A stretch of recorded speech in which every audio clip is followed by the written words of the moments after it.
Oliver और बोलने वाला दरख्त। एक दिन एक छोटे से गांव में एक लड़का रहता था जिसका नाम ओलिवर था। ओलिवर को जंगल में जाना बहुत पसंद था। वो हर दिन स्कूल के बाद जंगल में घूमता और नई चीज़ें देखता। एक दिन दोपहर को ओलिवर जंगल के गहरे हिस्से में गया। वहाँ इसे एक अजीब दरख्त मिला। इसका तना चौड़ा और शाखें फैली हुई थीं। इसके पत्तों में सुनहरी चमक थी। जैसे ही ओलिवर दरख्त के करीब पहुंचा, इसे एक नर्म आवाज़ सुनाई दी। हेलो नौजवान मुहिम जो। ओलिवर ने हैरत से इधर-उधर देखा लेकिन कोई नजर नहीं आया। ये किसने कहा? उसने पूछा। दरख्त ने कहा। मैं हूँ बोलने वाला दरख्त। ओलिवर ने हैरत से पूछा। बोलने वाला दरख्त? ये कैसे मुमकिन है? दरख्त ने कहा। मैं कई साल पहले एक जादूगर के जरिया जादुई बनाया गया था ताकि मैं जंगल की हिकमत लोगों तक पहुंचा सकूं। मैंने तुम्हें देखा है और तुम्हारी मोहब्बत और एहतराम देखकर तुम्हें बात करने का फैसला किया। ओलिवर ने खुश होकर पूछा। आप मुझे क्या सिखाना चाहते हैं? दरख्त ने कहा। जंगल में एक खास फूल है जो 100 साल में सिर्फ एक बार खिलता है। इसे चांदनी का फूल कहते हैं।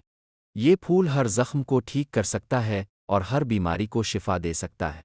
आज रात पूरे चांद की रोशनी में ये खिलेगा, लेकिन इसे जंगल के मुहाफिजों ने महफूज किया हुआ है।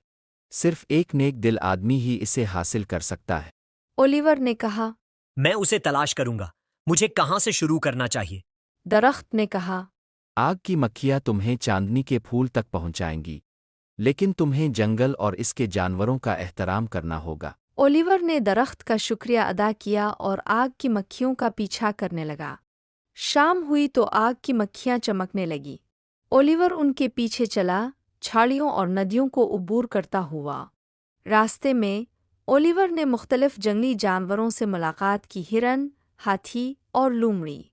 इसने सबको एहतराम के साथ सलाम किया। आखिरकार ओलिवर एक खुले मैदान में पहुंचा जहां पूरे चांद की रोशनी में चांदनी का फूल चमक रहा था। जैसे ही ओलिवर ने फूल चूना, जंगल के मुहाफिज नमूदार हो गए। ओलिवर ने एहतराम से कहा।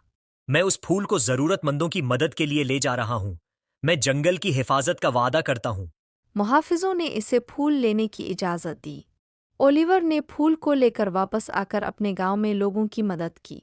ओलिवर की मुहिम ने इसे सिखाया कि फितरत का एहतराम और इसकी चीज़ों का सही इस्तेमाल बहुत अहम है।